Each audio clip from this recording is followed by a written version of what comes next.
আসসালামু আলাইকুম। প্রিয় দর্শক, অন্য মঞ্চের আলাপচারিতায় আপনাদের সকলকে আমন্ত্রণ জানাচ্ছি। আপনারা এই মুহূর্তে আমাকে যে যেখান থেকে দেখছেন এবং পরবর্তীতে যারা দেখবেন, আপনাদের সকলকে জানাই আমি আন্তরিক অভিনন্দন এবং ধন্যবাদ যে আপনারা আমার কথা শুনেন, দেখেন। এর জন্য আপনাদের সকলকে আমি ধন্যবাদ জ্ঞাপন করছি। হেডলাইন দেখে এতক্ষণ হয়তো আপনারা চিন্তা করছেন যে হঠাৎ করে আমি কি বললাম যে সেনাপ্রধান কি গ্রেপ্তার নাকি উনি প্রস্থান করবেন? এই বিষয়টা নিয়ে আজ ৫ই আগস্ট যে যেটা হয়েছিল যে শান্তি মিশন লোভে পড়ে ইউনূস গ্যাংয়ের হাতে দেশ তুলে দিয়েছিল সেনাবাহিনীর এই সেনাপ্রধান ওয়াকারুজ্জামান চৌধুরী এবং বাকিরা। তো আমি এটা কেন বলছি ক্লিনিক্যালি ডেথ? দেখেন, সেনাবাহিনী যেখানে যাত্রাবাড়িতে পুলিশ রক্ষা করতে পারেনি, সেখানে গিয়ে পুরো থানার ভেতরে যত পুলিশ ছিল তাদেরকে ওখানে রেখে সেনাবাহিনী প্রস্থান করেছিলেন এবং মব উসকে দিয়েছিলেন যাদের তাদেরকে মেরে ফেলা হয়। এছাড়া আপনাদের কাছে মনে আছে সম্ভবত এসআই সন্তোষ চৌধুরীর কথা। সেনাবাহিনী নিজেরা মবের হাত থেকে বাঁচতে এসআই সন্তোষ চৌধুরীকেও তুলে দিয়েছিলেন সেদিন মবের হাতে। সুতরাং সেনাবাহিনী তো আসলে আইসিইউতে তখনই। সুতরাং আইসিইউতে থাকা কোনো দল বা কোনো বাহিনী সে আর ভালো কি বা করতে পারে। কিন্তু এখানে প্রশ্ন হচ্ছে যে সেনাপ্রধান এগুলো কেন করলেন? আপনার নিশ্চয় মনে আছে সেনাপ্রধানের সেই বক্তৃতার কথা। যে সেনাপ্রধান বলেছিলেন যে আমিরে জামাত, আমরা বলি জামাতের আমির, উনি আমি আর জামাতিরা বলে আমিরে জামাত। যে আমিরে জামাতকে উনি না পাওয়ার কারণে উনি মিটিং ২ ঘন্টা পোস্টপোন করেছিলেন। এরপরে যে ঠিক করেছে উনি তো জামাতি। মূলত উনি জামাতি। যদিও আগে লেবাস ধরেছিলেন, মানে লুঙ্গির তলায় ছিলেন। উনি মূলত জামাতি। জামাতের কার্যক্রমগুলোই উনি দেখছেন। কিন্তু এখন পড়ে গেছে আসলে মহাবিপদে। যে কিভাবে কি করবে এগুলো উনি এখন বুঝে উঠতে পারতেছে না। যার কারণে ১৫ জন। তবে এই ১৫ জনকে আজকে সকালবেলা আনার আগে কিন্তু গতকাল ৩ টা খুব ইন্টারেস্টিং মিটিং হইছে। দুপুর ১২ টায় মার্কিন প্রতিষ্ঠান ইন্টারন্যাশনাল রিপাবলিকান ইনস্টিটিউট এর সাথে একটা প্রতিনিধি দল গুলশানে বিএনপির চেয়ারপারসনের কার্যালয়ে বিএনপির প্রতিনিধিদের সাথে বৈঠক করেছে। সেখানে মির্জা ফখরুল ইসলাম আলমগীর, সালাউদ্দিন আহমেদ, শামা ওবায়েদ, মেহেদী আমিন সহ আরো কয়েকজন ছিলেন। এরপর আইআরআই প্রতিনিধি দল যমুনায় যায়। এই আরআই দলই আপনার বিএনপির সাথে বৈঠক করছে প্রথমে। এরপরে যমুনায় গিয়ে ইউনূসের সাথেও দেখা করে। আইআরআই এর ভাষ্যমতে তাদের এই সফর আপনার নির্বাচনকালীন পরিস্থিতি পর্যবেক্ষণের জন্য। এটা আসলে ইউনূসের সাথে মিটিংটা ছিল নির্বাচন নিয়ে না। ইউনূসের সাথে মিটিংটা ছিল যে ওই যে বন্দর করিডোর এইসব চুক্তি, কারণ বন্দরের চুক্তিটা হবে ৩টা বন্দর নিয়ে চুক্তি হবে হচ্ছে যে ডিসেম্বরে, এবং এই চুক্তিগুলো কিভাবে হবে এই বিষয়টা নিয়ে কথা বলছে। আর এই সময় ডাক্তার ইউনূস মহোদয়ের সাথে ছিলেন হচ্ছে যে লামিয়া মোর্শেদ। লামিয়া মোর্শেদি ছিলেন এইখানে। ওনারা যাওয়ার পর কথা বলবো। তো তার আগে আপনাদের বলি যে আজকে সারাদিনের সেই সকাল থেকেই তো দেখলেন যে ওই যে ১৫ জন সেনা অফিসার যাদেরকে আপনার আনা হয়েছিল আন্তর্জাতিক ট্রাইব্যুনালের সেই কোর্টে, এবং ওখান থেকে তাদেরকে বিশেষায়িত কারাগারে নেওয়া হয়েছে যেটা সেনা ক্যাম্পের ভেতরেই আছে। এবং আজকে ওদেরকে এই জায়গায় নিয়ে আসার পরে মানে আন্তর্জাতিক ট্রাইব্যুনালের এই কোর্টে আনার মাধ্যমে কিন্তু সেনা প্রধান যে কাজটা করেছে সেটা হচ্ছে যে এই আইনের বৈধতা দিল। মানে সেনা বৈধতা দিচ্ছে কি, এবং মানে সেনাবাহিনীর বিরুদ্ধে এরপরে যেই কোনোভাবে কোনো মামলা হয়ে ওয়ারেন্ট হলেই তার চাকরি চলে যাবে, তার আর চাকরি থাকবে না। তো সেনাবাহিনীর মোরাল তো ভেঙে দিয়েছিল আপনার আগস্টের ৫ তারিখ। মানে সেনাবাহিনী একরকম ক্লিনিক্যালি ডেড। মানে এই আরআরআই প্রতিনিধি দল যাওয়ার পরপরই ওখানে হাজির হন আপনার বিএনপির লোকজন, আমাদের মির্জা ফখরুল ইসলাম আলমগীর এবং আমাদের আমির খসরু মাহমুদ চৌধুরী। এনারা সবাই ওখানে যায়। কোথায়? সেই বিএনপির প্রতিনিধি যায় যমুনায় ইউনূসের সাথে দেখা করতে। এই মিটিং এ আবার ছিল লামিয়া ছিল না। এই মিটিং এ ছিল আদিলুর, আসিফ নজরুল, ওয়াহিদউদ্দিন মাহমুদ ছিল। সেইখানে আসলে তাদের সাথে যে কথাবার্তা হয়, কারণ মার্কিন ফেডারেল গভর্নমেন্টের ফান্ডে যেসব কাজ হয় সেগুলো তো মার্কিনীরা এই সংস্থার মাধ্যমে সারা পৃথিবীতে মার্কিনী গণতন্ত্রের চর্চায় ব্যস্ত থাকে, যে এইভাবে করেন এইভাবে করেন। কিন্তু ওরা ইয়েতে যায় না, আফগানিস্তানে যায় না, ওরা পাকিস্তানে যায় না, ওরা মায়ানমারে যায় না, ওরা যায় কোথায়? আমাদের মতন ফকির মাকাদের যেগুলোতে খাইতে পারবে তাদের কাছে। তাদের আজকে দরকার আমাদের সাথে বন্দর, করিডোর, সমুদ্র, খনিজ সম্পদ, এগুলো সব তাদের দরকার। সেই জন্যই ওরা আমাদের কাছ থেকে খুব বেশি বেশি কথা বলছে, তাদের এজেন্ডা বাস্তবায়ন করছে। আসলে এদের অন্য আর কোনো ইয়ে নাই। এরা হংকং এ যায়, তাইওয়ানে যায়, কারণ যে গ্যাঞ্জাম আছে চায়নার সাথে, এগুলোই করে তারা। তো বিএনপি আর আইআরএ মিটিং এর মূল টার্গেট ছিল যে ইউনুসগং মার্কিন যুক্তরাষ্ট্রের সাথে এনডিএ চুক্তি স্বাক্ষর সহ দেশের বন্দর, খনি সহ কিছু মার্কিনীদের হাতে তুলে দিচ্ছে, সেই বিষয়ে বিএনপির নিরঙ্কুশ সমর্থন নিশ্চিত করে। বিএনপি সমর্থন। আপনার একটা জিনিস খেয়াল করেন, সবসময় ইউনুস সাহেব যখন একটা পেস্কিতে পড়ে যায় তখন বিএনপি, জামাত আর এনসিপি এই তিনটা দলকে ডাকে। সেটারই প্রথম কাজ কিন্তু গতকালকে ওই বিএনপির আবার ইয়েতে যাওয়া। এখন বিএনপি গেল, কারণ বিএনপিতে যমুনাতে লেফট রাইট কন্টিনিউ করে। এখন কালকের ডাক ওই যে মার্কিন এনডিএ এর সাথে যে চুক্তি হবে সেই বিষয়ে কথা বলছে, এবং এই যে সেনা কর্মকর্তাদেরকে আজকে কোর্টে হাজির করা হবে সেই বিষয়ে ফাইনাল কথা হয়েছে যে আপনারা কেউ কোনো কথা বলবেন না, প্লিজ আপনারা এই বিষয়ে কোনো কথা বলবেন না। এটা হচ্ছে বিএনপির, এবং হচ্ছে যে ওনার নিজস্ব সেফ এক্সিটের দরকার আছে। কার? ডাক্তার ইউনূস সহ বাকি উপদেষ্টাদের। তবে বাকি উপদেষ্টার মধ্যে আমার মনে হয় না ডাক্তার ইউনূস অন্য কারোর কথা চিন্তা করে, নিজেরটাই চিন্তা করে, কারণ ওনার তো যা যা নেওয়ার এই দেশ থেকে সব নেওয়া হয়েছে। এখন এগুলোরে 100% ইয়ে করতে হবে, কি প্রফিট মার্জিন ঠিক রাখতে হবে, এগুলোর যাতে ক্ষতি না হয়, এগুলো একটু ওনারে চিন্তা করতে হবে। এই চিন্তা থেকে উনি বিএনপিকে ডাইকা সবকিছু করলেন। তো এখন দেখেন এই মুহূর্তে এইসব ঘটনা যখন হচ্ছে তখন আপনারা একটা জিনিস চিন্তাই করে নিতে পারেন যে যে কোনো মুহূর্তে ওয়াকারের নামে একটা মামলা হয়ে যেতে পারে, যে কোনো মুহূর্তে। এবং সে মামলাটা হলে সেও কট হবে, আর না হলে সে নিরাপদ প্রস্থান নেবে। কারণ হচ্ছে যে উনি ডিসেম্বর মাসে এলপিআর এ চলে যাবেন, এলপিআর এ গিয়ে উনি আসতে ওখান থেকে চলে যাবেন গা, শেষ এই। আর আজকের পরে আপনি দেখবেন যে হয়তো 15 দিনের মধ্যে তারেক জিয়া দেশে ফিরতে পারে। কারণ হচ্ছে ওই যে তারেক জিয়াকে যারা মেরেছিল, যেসব সেনা অফিসাররা ওই সময়, ছোট ছোট অফিসার, ওদের মধ্যে কিন্তু এই 56 জন আছে। ওই সেনাদের আরো একটা বৃহৎ অংশ, যেটা বিডিআর বিদ্রোহের সময় কিন্তু মারানো হয়েছিল, ওই সেনাদের ওই অংশটা, যে জিয়াভক্ত সেনা কর্মকর্তাদের দিয়ে ওই সেনাদেরকে মারা ছিল বিডিআর বিদ্রোহের সময়, যে সেনারা মারা গেছিল, এগুলো কিন্তু তারেক, খালেদা, জামাত এরাই করাইছিল। আর বাকি 56 জন যেগুলো ছিল ওদেরকে এখন, তার মধ্যে 15 জন হচ্ছে যে একদম খুররাম খা। তার মানে এরা যদি জীবিত থাকে তাহলে তারেকের ভয় ছিল যে এরা যদি সেনাবাহিনীতে থাকে তাহলে সে আসবে না, নাহলে আপনার 5ই আগস্টের পর তো সে বিশেষ বিমানে চলে আসার কথা, আসেনি।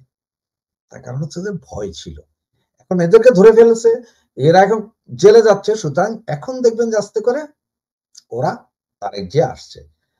আর এইটা ভাবার কোনো কারণ নাই যে ওনাদেরকে সাব জেলে রাখা হয়েছে এই সেনা ক্যাম্পের ভিতরে, এটা ভালো না। এইটা রাখা হয়েছে ভয়ে, যে ওদের যদি নর্মাল কারাগারে রাখে, এরা সবাই সবকিছু জানে, গেরিলা ট্রেনিং আছে, সবকিছু আছে, সেনাবাহিনীর 15 জন অফিসার, মস্কারি নাই কিন্তু। যে কোনো সময় কারা বিদ্রোহের মতো কিছু করতে পারে বা অন্য কিছু করতে পারে, এই ভয়ে তাদেরকে আলাদা রাখা হচ্ছে, এখানে কোনো সম্মান দেখাইয়া রাখা হয়নি। সুতরাং দেখতে থাকুন যে আসলে সেনাপ্রধানের সাথে কি হয়। সেনাপ্রধান কি সেফ এক্সিট নিয়ে সম্মানের সহিত চলে যেতে পারে, নাকি ভিতরে ঢুকে যেতে হয়, এটাই এখন দেখার বিষয়। আর তারেক ভাইয়া আমি শিওর 30 তারিখের ভিতরে উনি বাংলাদেশে ঢুকবেন। তবে আমি বলতে পারি আপনার 15 দিন টাইম আছে, 15 দিনের ভিতরে উনি ঢুকবেন এখন, কারণ ওনার সামনে সমস্ত কাটা শেষ। উনি এখন এসে শুধু ক্ষমতায় বসবেন আর ইউনূস কাকার সেফ এক্সিট নেবেন। ঢাকায় আজকে আওয়ামী লীগের মিছিলের উত্তাপ, মতিঝিলে সংঘর্ষ, আপিল বিভাগে তত্ত্বাবধায়ক সরকার নিয়ে কিছু কথা, আইসিটিতে সেনা অফিসারদের উপস্থাপন করার প্রসঙ্গ এবং জরুরি ভিত্তিতে এনুস সেন্টারে অর্থাৎ যমুনায় ডেভিলের সাথে বিএনপির জরুরি বৈঠক। প্রথমে আজকে ঢাকায় আপনারা জানেন যে অনেকগুলো মিছিল হয়েছে, প্রায় 35টা মিছিল হয়েছে এবং সেই মিছিলের মধ্যে সবচেয়ে বড় জিনিস হলো যে সেই মিছিলের একটি মিছিল মতিঝিলে বিএনপি দ্বারা বাধাগ্রস্ত হয়েছে এবং আমাদের বঙ্গবন্ধুর সৈনিকরা বীরত্বের সাথে বিএনপির সন্ত্রাসীদেরকে উচিত শিক্ষা দিয়েছে এবং মতিঝিল ছাড়া করেছে।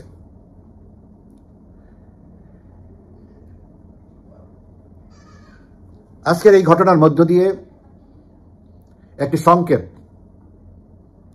একটি আগাম বার্তা দেওয়া হলো যে এরপর আওয়ামী লীগের মিছিল মিটিংয়ে তার গণতান্ত্রিক অধিকার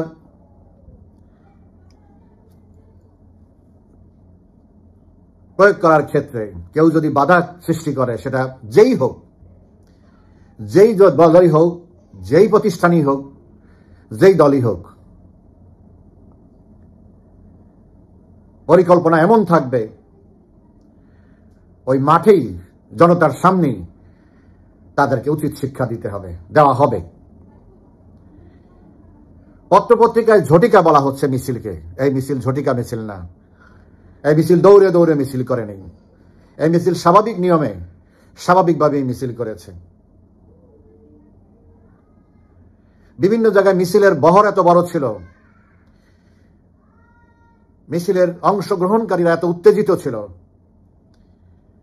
পুলিশ দেখেও না দেখার ভান করেছে এবং কোন কোন পুলিশ কর্মকর্তা বলেছে এই মিছিলে হাত দেওয়ার শক্তি আমাদের নাই, এই মিছিলে হাত দিতে হলে আমাদের আরো বড় প্রস্তুতি নিয়ে আসতে হতো, যেটা সম্ভব না।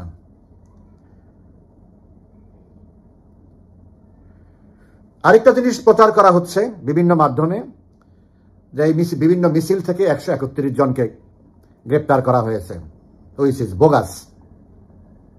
ইনফ্যাক্ট মাত্র 6 জনকে গ্রেপ্তার করা হয়েছে। কিন্তু এটা আমি বললাম, আমি আমার দলের নেতা কর্মী সমর্থকদের জন্য বললাম, কিন্তু আমরা প্রচার করবো 131 জনই। কারণ আপনারা জানেন যে সারা পৃথিবীতে এখন বাংলাদেশ যে গণতন্ত্রহীন, বাংলাদেশে যে রাজনৈতিক সংগঠনগুলো তাদের অধিকার প্রয়োগ করতে পারতেছে না, ইনুস যে স্টিম রোলার চালাচ্ছে, রাস্তায় মিছিল মিটিং তার গণতান্ত্রিক অধিকার প্রয়োগ করার সময় যত্রতত্র শত শত গ্রেপ্তার করছে, এগুলি আমাদেরকে তুলে ধরতে হবে। ইনুসের তো আর কিছু নাই, ওর কাপড় চোপড় সব খুলে গেছে। তারপরে আমাদের এগুলি, আমাদের প্রচারে এগুলি কাজে লাগবে। যত বেশি গ্রেপ্তার ওরা দেখাবে এই কি বলে বিভিন্ন মিডিয়াতে ডিকটেশন দিয়ে, ততই আমাদের জন্য আন্তর্জাতিকভাবে ভালো। আর আমাদের দলীয় নেতা কর্মীরা একটা শৃঙ্খলার মধ্যে, একটা চেইন অফ কমান্ডের মধ্যে তারা তাদের কর্মকাণ্ড পরিচালনা করছে। অতএব খুব স্বাভাবিকভাবেই তারা জানে কোন পয়েন্টে পুলিশে কাকে গ্রেপ্তার করতে পারে বা হয়েছে। সো এটা আমাদের দলীয় নেতাকর্মী সমর্থকদের মধ্যে, নেতাকর্মীদের মধ্যে অন্তত এটা কোনো গোপন বিষয় না।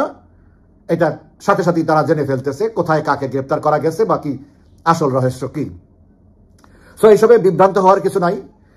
31 জন, 131 নাকি 531, তাতে কিছু যায় আসে না।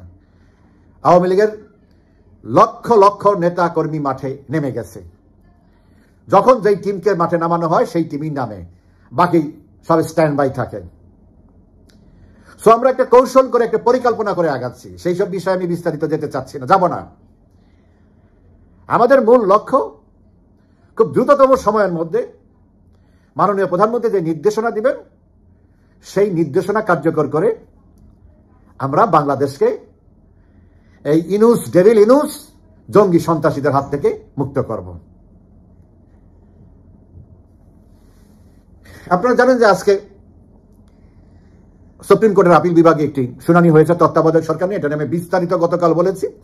আমি বেশি কিছু বলবো না, আমি শুধু এইটুকুই বলবো, আগামীকাল এই শুনানি হবে আবার। এইটার বিষয়ে আমার বক্তব্য শুধু এইটুকুই যে শুনানি যতই লেন্দি করুক আর যাই করুক, রায় কত মাস পরে দিবে বা কালকেই দিবে কিনা এগুলি তাদের ব্যাপার। আমি শুধু প্রধান বিচারপতিকে বলে দিতে চাই, জানিয়ে দিতে চাই, আপনি যদি খোয়াব দেখেন 27শে ডিসেম্বর আপনার মেয়াদ শেষ হয়ে যাবে, তারপর আপনি ইমিডিয়েট পাস প্রধান বিচারপতি, তারপর প্রধান উপদেষ্টা হবেন, এরকম কোন শখ যদি করতে চান আপনি ভুল করবেন। আপনার অধীনে তত্ত্বাবধায়ক সরকার আওয়ামী লীগ গ্রহণ করবে না, আপনি নিশ্চিত থাকতে পারেন। অতএব এইসব অঙ্ক করে, এইসব শখ করে, খালি খালি সময় নষ্ট করে দেশকে আরো রসাতলে নিবেন না। পারলে ভালো কিছু করেন, না পারলে 6 মাস পরে আবার তারিখ দিয়েন, 3 মাস পরে আবার 4 মাস পরে আবার তারিখ দিয়েন। এই ঝামেলার মধ্যে যে নিজেকে নব্য রাজাকারে পরিণত করবেন না, কিন্তু এই নব্য রাজাকার যারাই হবে তাদেরকে কিন্তু 2টা কাঠগড়ায় দাঁড়াতে হবে। একটা হলো জনতার কাঠগড়ায়, আর একটা হলো আইনের কাঠগড়ায়। আপনার এই গত 1 বছরের বা তারও কিছু অধিককাল সময়ে আপনি এমন কিছু কাজ করে ফেলেছেন তাতে আপনি আইনের আওতায় চলে আসছেন। পরবর্তী সময় আপনাকে আইনের আওতায় আনা যাবে, এতে কোনো সন্দেহ নাই। কারণ আপনি দাগী প্রমাণিত আসামিদেরকে আপনি ছেড়ে দিয়েছেন। আপনি যুদ্ধ অপরাধী ফাঁসির আসামিকে আপনি ছেড়ে দিয়েছেন, এটিএম আজহারকে, জামাত ইসলামের। আপনি বাবর 10 ট্রাক অস্ত্র মামলা, 21শে আগস্টের মামলা, ফাঁসির আসামি, আপনি তাকে ছেড়ে দিয়েছেন। তারেক জিয়া যাবজ্জীবন কারাদণ্ডভুক্ত, তার সকল মামলা আপনি প্রত্যাহার করে নিয়েছেন। আরো অনেক ঘটনা আপনি করেছেন। সো আপনি সিলেক্টেড ফর ট্রায়াল। এখন আপনি যা করবেন, এই তত্ত্বাবধায়ক নিয়ে তালবাহানা যদি করেন, সেটা হলো জনতার হিসাব জনতা করবে। এখন আপনি কি করবেন? আপনি শিক্ষিত মানুষ, আপনার বাবার সাথে আমার অত্যন্ত শ্রদ্ধাভাজন ব্যক্তি, আমি অত্যন্ত সম্মান করতাম, তার সাথে অনেক কথা হয়েছে, অনেক স্নেহ করতাম আমাকে। আপনাকে আমি চিনি না, আপনার বাবাকে আমি চিনতাম। ব্যারিস্টার সৈয়দ ইশতিয়াক আহমেদ অত্যন্ত সম্মানিত একজন ব্যক্তি, যদিও তিনি আওয়ামী লীগ করতেন না, তারপরেও তার একটা চরিত্র ছিল, একটা কথা বলার ব্যালেন্স ছিল, কিছু নীতি আদর্শ পালন করত। আপনি তার ছেলে, ইতিমধ্যে যা করে ফেলেছেন, আপনি আপনার বাবার নাম ডুবিয়ে দিয়েছেন। অতএব সামনে আপনি কি যা করবেন ওটা আপনার উপরে যাবে। এর আগে যা করেছেন আপনার বাবার উপরে গেছে। আরেকটি কথা স্পষ্ট করে বলতে চাই, সেটা হচ্ছে 8ই আগস্টের পর থেকে, 8ই আগস্ট থেকে বা 5ই আগস্টের পর থেকে সামরিক বেসামরিক যে সমস্ত রাষ্ট্রের কর্মচারী চাকরিচ্যুত হয়েছেন, বহিষ্কৃত হয়েছেন, সাসপেন্ডেড হয়েছেন বা কোনো শাস্তির আওতায় এসেছেন অন্যায়ভাবে, তাদের প্রত্যেকের বিচার বিভাগে, পুলিশ বিভাগে, সামরিক বাহিনীতে, সরকারের প্রশাসনে, তাদের প্রত্যেকের স্ব পদে আবার জয়েন করবেন। এবং এই পথিমধ্যে যে ক্ষতিগ্রস্ত হয়েছে, যে বেতন ভাতা এবং তাদের যেই প্রমোশন, সবকিছুই তাদেরকে যথাযথ সম্মানের সাথে মিটিয়ে দেওয়া হবে। এটা মাননীয় প্রধানমন্ত্রীর সিদ্ধান্ত। এর সাথে এটাও বলে রাখি, প্রধান বিচারপতি, সাবেক না, প্রধান বিচারপতি ওবায়দুল হাসান আবারও বাংলাদেশের প্রধান বিচারপতি হবেন এবং তার যে টেনিউর ছিল, বাকি ছিল, সেটা তিনি সমাপ্ত করবেন এবং সেটা আইনগতভাবে, কোনো বিশেষ আদেশে না, কারণ তার যে রেজিগনেশন লেটার তাকে বাধ্য করা হয়েছে পদত্যাগ করতে, সেখানে তিনি স্পষ্ট করে বলেছেন তার পরিবারের অন্যান্য বিচারপতিদের এবং তাদের পরিবারের নিরাপত্তার জন্য জীবন নাশের হুমকির কারণে তিনি পদত্যাগ করছেন। So it is totally unacceptable. ইনশাআল্লাহ যারা অপদস্থ হয়েছে তাদের সম্মান আর ফিরিয়ে দেওয়া যাবে না, কিন্তু তাদেরকে এমন সম্মান দেখানো হবে তাদের মনের যে কষ্ট, তাদের মনের যে দুঃখ, তারা যেন অন্তত ব্যালেন্স করতে পারে, সেটাও হবে ইনশাআল্লাহ। এটাও মাননীয় প্রধানমন্ত্রীর সিদ্ধান্ত। কারণ ঘাবড়ানোর কিছু নাই। এই জগৎ 9 জন সচিবকে জোরপূর্বক বরখাস্ত করা হয়েছে, কোনো চিন্তা নাই। বাড়িতে থাকেন, ফ্যামিলির সাথে সময় দেন, নামাজ রোজা করেন, খাওয়া দাওয়া করেন, আর দোয়া করেন প্রধানমন্ত্রী শেখ হাসিনার জন্য, উনি যেন সুস্থ অবস্থায় আল্লাহ যেন তাকে বাংলাদেশে ফিরিয়ে আনে। এগুলি সব ঠিক হয়ে যাবে। আর যারা এগুলি করেছে তাদের কারো রক্ষা নাই, তাদের প্রত্যেককে বিচারের কাঠগড়ায় দাঁড়াতে হবে, কোনো সন্দেহ নাই। আপনারা জানেন কালকে একটা গুরুত্বপূর্ণ দিন সামরিক বাহিনীর জন্য। এখানে সামরিক বাহিনী অস্তিত্বের প্রশ্ন, যে ষড়যন্ত্র সামরিক বাহিনীর জন্য ষড়যন্ত্রের জাল বোনা হয়েছে, এই জালের অনেক গিট ইতিমধ্যে সামরিক বাহিনী কেটে দিয়েছে। কালকে সামরিক বাহিনীর ভূমিকা, কালকে যে 22 তারিখ এই অবৈধ আদালতে, আইসিটি আদালতে যে সামরিক কর্মকর্তাদেরকে উপস্থিত হওয়ার জন্য নির্দেশ দেওয়া হয়েছে, এইটাই হইল ফাইনাল টাস্ক, যে সামরিক বাহিনীর সদস্যরা ওখানে যাবে কি যাবে না। এখন পর্যন্ত আমি যতটুকু জানি সামরিক বাহিনীর অবস্থান স্পষ্ট। সামরিক বাহিনীর কর্মকর্তারা সেখানে উপস্থিত হবেন না। এবং আমি এর আগে বলেছি কি করতে হবে। আমি ধন্যবাদ জানাই সামরিক সেনাবাহিনী কর্তৃপক্ষকে, যে তারা, আমার কথা না, তারা যে বিবেচনাটা করেছে, তারা যে সিদ্ধান্ত নিয়েছে, এবং আজকে রাত্রে বা কালকে সকাল পর্যন্ত যে সিদ্ধান্তগুলো ইমপ্লিমেন্ট হবে, সেগুলো সেনাবাহিনীকে নিয়ে যে কেউ সিনেমিনি খেলতে না পারে, সেই সাহস যে কেউ না পায়, সেনাবাহিনীর দিকে কোনো অবৈধ শাসক যেন কোনো আঙুল তুলতে না পারে, সেই পদক্ষেপই বাংলাদেশের সেনাবাহিনী কালকে নিবে।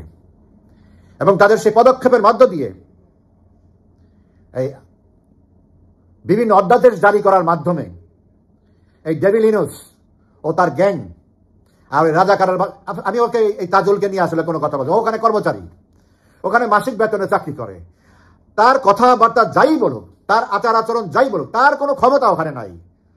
যমুনার থেকে, ইনুস সেন্টার থেকে যা বলা হয় ও সেটা পালন করে, এর বাইরে ওর নিজের কোনো ক্ষমতা নেই। আমরা যেন এই জিনিসটা মাথায় রাখি।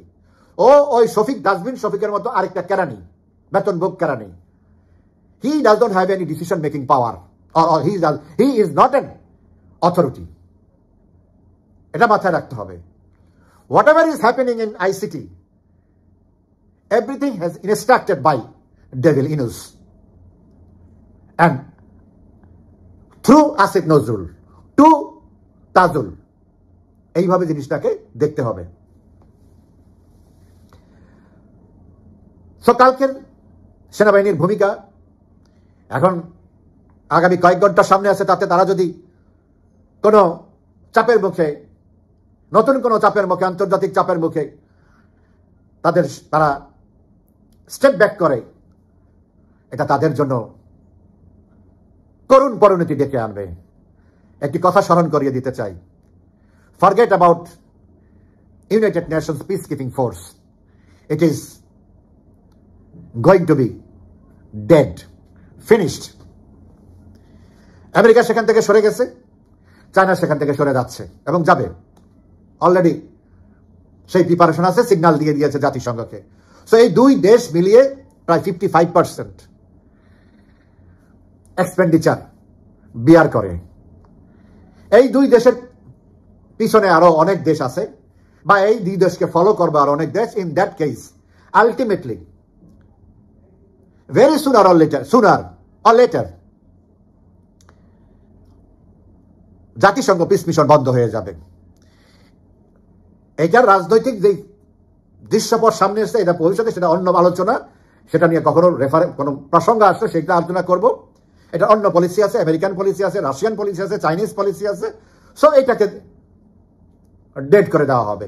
সো এইটাকে দেখিয়ে, এইটাই তো একমাত্র আমাদের সামরিক বাহিনীর প্রাণভোমরা গণ। তবে এইটাকে দেখে যদি আর কেউ ব্ল্যাকমেইল করতে চায়, আমি সতর্ক হবেন, আর ব্ল্যাকমেইল হওয়ার কোনো সুযোগ নাই। অলরেডি প্রায় 1500-র মতো ফেরত চিঠি এসে গেছে, বাকিগুলি আস্তে আস্তে চলে আসবে, একজনও থাকবে না। সো এই লোভে দেশের আর ক্ষতি করার কোনো প্রয়োজন নাই। এখন নিজের অস্তিত্ব টিকানোর সময়, নিজেদেরকে টিকিয়ে রাখার সময়, যে ষড়যন্ত্রের জাল পাকিস্তানিরা, আমেরিকানরা, জঙ্গিরা এই সেনাবাহিনীর বিরুদ্ধে বুনেছে, এই জাল কাটা শুরু হয়েছে। আমি দৃঢ়ভাবে বিশ্বাস করি পুরোপুরিভাবে এই জালকে জ্বালিয়ে দিতে হবে। সেনাবাহিনী যেই ভুল করেছে তাকে সেই সংশোধন তাকেই করতে হবে। আগামীতে একটি স্বচ্ছ অংশগ্রহণমূলক আওয়ামী লীগ বিএনপির অংশগ্রহণে বা সকল দলের অংশগ্রহণে নিরপেক্ষ নির্বাচন করতে হবে। যে এটা নির্বাচন 2008 সালের 29শে ডিসেম্বর হয়েছিল, তার চেয়ে ভালো হওয়ার আর কিছু নাই। এতে ভালো নির্বাচন পৃথিবীর আর কোথাও হয়নি এখন পর্যন্ত। That can B a great model. ওটা সেনাবাহিনী করেছিল। ওই নজির সেনাবাহিনীকে আবার পুনঃস্থাপন করতে হবে। এটাই সেনাবাহিনীর এখন প্রাইমারি অ্যান্ড ফাইনাল টাস্ক। সবশেষে বলবো, আপনারা জানেন যে ফখরুল এখন ইউনূসের সামনে, ডেভিলের সামনে কেন গিয়েছে হঠাৎ করে। ইউনূস প্রথমে বিএনপি জামাত একসাথে বসতে চেয়েছিল। বিএনপি সেখানে বলছে আমরা জামাতের সাথে একসাথে বসবো না, কোনো কথা থাকলে আমরা 1-to-1 কথা বলবো। তারপর বিএনপিকে ডাকছে, হয়তো কালকেই জামাতকে ডাকবে। কি কারণ? কারণ হচ্ছে দুটা। একটা হচ্ছে আওয়ামী লীগ ছাড়া নির্বাচন করতে পারবেন না, যতই অঙ্ক করেন, যতই শখ করেন, কোনো লাভ নাই। এখন কিভাবে সামাল দিবেন? নির্বাচন করতে হলে এটা হলো ইউনূসের, এখানে দুইটা পলিটিক্স আছে। একটা হলো ইউনূস এগুলি ধানাই ফানাই বুঝে নির্বাচনের নিয়ে প্রেশার দিয়েন না, আমি দেখি কতদিন এটা বাড়ানো যায়। আপনারাই তো ক্ষমতায়, আমি তো কিছু না, আমি মাত্র একা, আমার তো আর কেউ নাই। আপনারা তো পুরা দল, দুই দল বিরাট, আপনারাই তো ভোগ করতেছেন। আওয়ামী লীগ ছাড়া নির্বাচন করা যাবে না। আর অলরেডি প্রায় 13-14টা রাষ্ট্র থেকে, অত্যন্ত গুরুত্বপূর্ণ রাষ্ট্র ইনক্লুডিং মার্কিন যুক্তরাষ্ট্র, তাদেরকে জানিয়ে দেওয়া হয়েছে। যেই জিনিসটা তাদেরকে জানিয়ে দেওয়া হয়েছে, আগেই জানিয়ে দেওয়া হয়েছে, সেই একই জিনিস Human Rights Watch and other 5 international organization, human rights organization, যেটা চিঠি লিখে জানিয়ে দিয়েছে আওয়ামী লীগকে নির্বাচন করতে দিতে হবে। আওয়ামী লীগের থেকে সকল নিষেধাজ্ঞা প্রত্যাহার করতে হবে। আওয়ামী লীগের নামে যে সমস্ত নেতাকর্মীদেরকে ভুয়া মামলাতে গ্রেপ্তার করা হয়েছে তাদেরকে মুক্তি দিতে হবে। সিম্পল। এইটা নিয়ে এখন কানাঘুষার জন্য ডাকছে ফখরুলকে। ফখরুল তো ওখানে বসেই তার স্যারেরে ফোন লাগাবে, তারেক জিয়াকে। আলাপ তো হবে টেলিকনফারেন্সের মতো। কি করবে এখন? সাধারণ মানুষের মধ্যে, সারা বাংলাদেশের গ্রামগঞ্জ অঞ্চলে যারা এত কিছুর খবর রাখে না, তাদের মধ্যে ধারণা হলো আওয়ামী লীগকে নির্বাচন করতে দিবে না। ভোটটা আওয়ামী লীগ, কিন্তু আওয়ামী লীগকে নির্বাচন করতে দিবে না। তারা নির্বাচন করবে। সেই স্বপ্ন ভেঙে আরো আগেই চুরমার হয়ে গেছে। এটা এখন প্রকাশ পেয়েছে, এটা এখন এস্টাবলিশড হয়েছে। আমি আমার এই কথার মাধ্যমে আওয়ামী লীগের যেসব নেতা কর্মী সমর্থকরা শুনছেন, আপনারা দয়া করে একটা কথা মানুষকে বলতে থাকেন, আওয়ামী লীগ নির্বাচনে আসবে, আওয়ামী লীগ ছাড়া নির্বাচন হবে না, আওয়ামী লীগ নির্বাচনে না গেলে সেই নির্বাচন হবে না। এটা পরিষ্কার, কারো মানুষের মধ্যে যেন কোনো দ্বিধাদ্বন্দ্ব না থাকে যে আওয়ামী লীগ নির্বাচন করতে পারবে না। নো ওয়ে, করতেই হবে। মানুষের মনের থেকে এই দ্বিধাগুলো দূর করেন, দেখবেন মানুষ কিভাবে আরো ফুটে ওঠে, জ্বলে উঠে। আর ঢাকা শহর লিটারালি আওয়ামী লীগের নিয়ন্ত্রণে, ফাইনালি মাননীয় প্রধানমন্ত্রী শেখ হাসিনার নিয়ন্ত্রণে। বাটন চাপ দিবে, কত লক্ষ লোক রাস্তায় নামবে, কোন বাড়ির ইট চলে যাবে। এর মানে এই নামে হুমকি দিতেছি মানুষের ঘর বাড়ি জ্বালিয়ে দেন না, এটা বলতে আমি ইনুস সেন্টারকে মিন করতেছি, যদি তাকে পাওয়া যায়। এটা প্রধানমন্ত্রীর উপরে নির্ভর করে উনি কখন সুইচটা টিপ দিবেন। বৃষ্টির ফোঁটার মতো মানুষ আর মানুষ। সেই জন্য বললাম লিটারালি ঢাকা এখন পুরোপুরি আন্ডার আওয়ামী লীগস আমব্রেলা। প্রস্তুত থাকেন, খেলা শুরু হয়ে গেছে, দেখতেছেন কি হয়ে গেছে। কালকে দেখবেন আরেক খেলা, তারপরে দেখবেন চূড়ান্ত খেলা। তবে আমরা একটা সেমিফাইনাল খেলা খেলবো চূড়ান্তর আগে, হয়তো সেমিফাইনালি আর পরে আর মানে কি বলে কম্পিটিটর পাওয়া যাবে না। ফাইনাল হয়তো নাও খেলা হতে পারে।